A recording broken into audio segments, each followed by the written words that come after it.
آیا قرصی برای بیخوابی شبانه هست که وابستگی ایجاد نکنه یا به اصطلاح ما رو معتاد نکنه؟ من دکتر کاویانی هستم، متخصص بیماری‌های مغز و اعصاب و ستون فقرات. میخوام 3 تا دارو به شما معرفی بکنم که کمترین وابستگی رو ایجاد کنه یا اصلا وابستگی نداشته باشه. اولی زولپیدمه.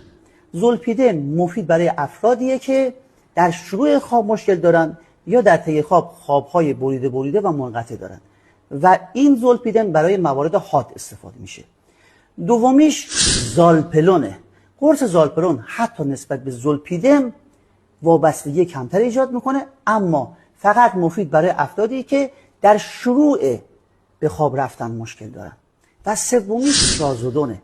ترازودون یک خوبی که داره اینه که در افرادی که بیخوابی مزمن دارن و این بیخوابیشون به علت اضطراب و یا افسردگی کاربرد داره، پس در عین حال این دارو نه تنها بیخوابیشون رو درمان میکنه بلکه اضطراب و افسردگیشون رو درمان میکنه. و خبر خوب اینه که نسبت به 2 داروی دیگه وابستگی اصلا ایجاد نمیکنه. عوارض این داروها رو توی کپشن نوشتم و اینکه در چه مواردی نمیشه استفاده کرد.